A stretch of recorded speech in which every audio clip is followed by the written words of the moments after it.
What's up, dudes and dudettes of the internet? My name's Scythe, and today we are covering Slain.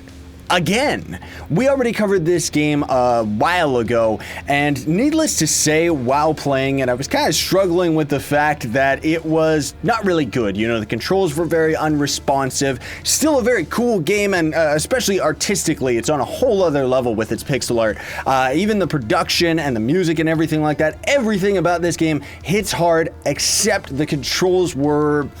they were poop. You know, it was absolutely terrible. It was completely unplayable. Got to a part in that same video where we ended up just getting stuck. Now, here's the thing that's really, really cool. You don't get this very often these days. The dev, who is actually passionate about their game, ended up listening to all the criticisms, went back and redesigned the controls and the game's combat and everything like that from the ground up. And I was playing just 10 minutes of it, and it's actually not only playable, it's actually a really fun game now. Like, it's really addicting, you know, especially with the checkpoints, and it's very difficult as well. So I could end up going through the options and showing you that there is actually a little combat tutorial kind of explaining the controls and stuff like that, but we're just gonna hop right into the game just so I can show you how it actually runs. So we've got this first starting cutscene, which we're just gonna skip over this today because we already covered that in the first video, and as far as I know, not much has actually changed. A little bit of the production has changed because as we end up coming out of this area, they end up giving like a bit of a, I guess a bit of a story towards the level that we're on. It's so difficult to read white on white, like it's really tricky. But either way, this game really, like in its design too, it really reminds me of Hexen, which was a game that I ended up growing up with a very long time ago, actually made by the Doom team. Not this game, Hexen.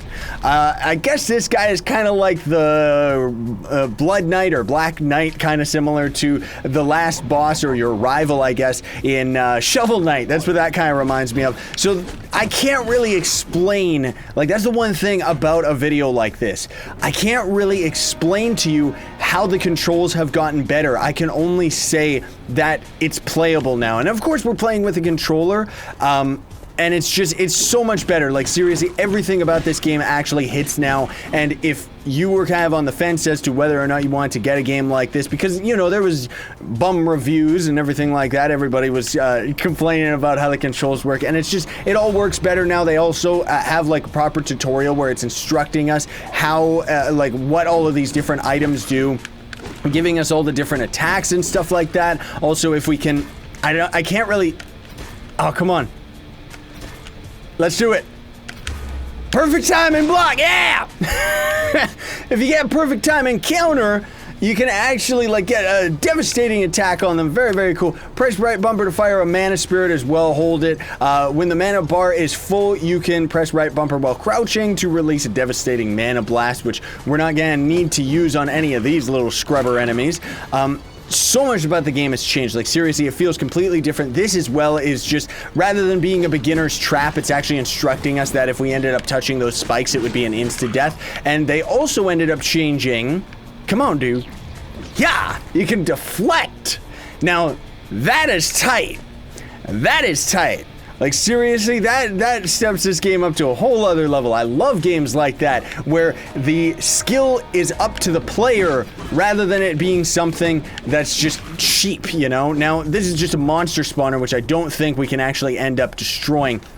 But they're trying to teach us, you know, about that perfect time block. Not to mention the crows are kind of giving us a little bit of a preview that... oh, no! Whoops! Oh man, the crows are giving us a preview that there was a nice trap right there, and then of course there was that stronger boss enemy. I got way too greedy for trying to get the counter attack instead of just doing all the other stuff. So we're gonna do a fully charged magic attack. I'm also gonna show you this here, which, not that counter, but you can actually charge your attack as well, and you gotta time it very, very perfectly, because otherwise, although you can, oh geez Louise. Ha! Although you can kind of hold the charge down, you only get that initial attack, and then if you hold the charge for too long, like it's just gonna go away. So you kind of got to time it perfectly with how far the enemy is and kind of judge it for yourself, you know? There of course also is the back pedal as, whoa, jeez. There's also the back pedal. Almost killed myself there. And as we're getting to all these checkpoints too, it means that we're going to be respawning at those checkpoints, and we're also going to end up getting all of our life back from it. Now, they're trying to teach us here, actually, about deflecting magic fireballs, because we're going to start to run into a little bit more magic characters, as well as some other enemies. Jeez.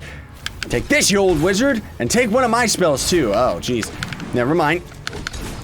But they're trying to, like, this whole area also seems to have a few new enemies that, ow, I don't remember the first time going through. Like, that guy right there, who's kind of like, as soon as he detects us, they're gonna, like, come straight for our soul. Damn! There you go, you little freak. Get out of my face. And, it's just fun, man. Like, this game's really, really good. Reminds me of, oddly enough, like, Lost Vikings and stuff. Ow! Jeez. Stop hurting me. He's gonna come back and hurt me, isn't he? Yeah, he probably is. Nope. I'm not good enough at this game, man. Oh, dude. Oh, great. Now we've got a big boss enemy, so that's gonna give us a little bit of trouble. Let's see if... Yes! Time to blocks. Okay. Special devastating attack. Nice. Got him. So... fantastic game, obviously, for speed running, for streamers as well, because, you know, try to get through the game without dying and one life and stuff. Now, this is very close to, I'm going to show you here in 2 seconds, folks. This is very close to the area where I ended up kind of getting stuck and didn't really know what I was supposed to end up doing, and it was just very difficult. So they also ended up changing, like, you know, that right there. That may have always been there. I don't know, that lever. But most importantly is now it's there, and then we could go and grab that heart to heal up. But right up over here, this was the area that I could not complete, ended up dying a million times, and I'm pretty sure most everybody had trouble with it, so they ended up changing it a lot. And we can actually see too, oh my god, oh, I thought I wanted to get through this area without taking any hits. Oh well, rip me. But you can see, like, there's just levers now, because otherwise, normally when we came to this section, I mean, there was just enemies all over the screen, and they were kind of going back and forth up at the top, and there wasn't really any clear indication as to what we were supposed to end up doing. The other thing, too, is I should definitely be dodging more. Can we dodge through spells? Yes, we can, without taking any damage. That's actually a big game changer as well. Poked him in the neck!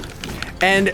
I mean, what can I say, man? There's just nothing but good things to say about a dev that actually goes, you know, they toughed it out through all the criticisms and everything like that, and they actually evolved the game into something that's not only playable, but an actual game, because I'm pretty sure this is coming onto the consoles as well. I would have to double check, but yeah, I could totally see this actually going onto the consoles now, especially. Get out of here, you! I'm gonna give you my magic spells!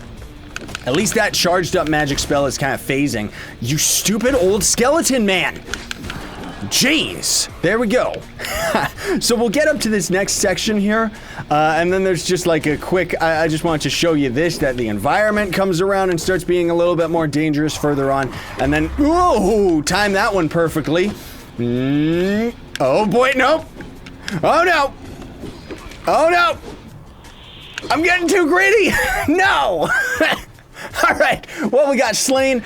That already covers it for today, everybody. Thanks so much for watching. I know it's a darker game that we normally don't cover these ones as much because, you know, the channel is like very kid-friendly and everything like that, but there are still games like this out there that I myself enjoy, and I'm not gonna hold myself back from playing them. Very, very happy that the game ended up actually becoming playable, because there was a lot of hype for this one that ended up getting very, very disappointed. And also, here's the cool thing too, if you watch throughout the whole video, is this game, like, the dev was so kind and cool about the whole thing that not only did they end up fixing all the controls and everything like that, they actually gave everybody who already purchased the game a free extra copy in your gift inventory. So that's really, really cool, man. I really, really like that. Anyways, thanks for watching, everybody. Sayonara and stay epic.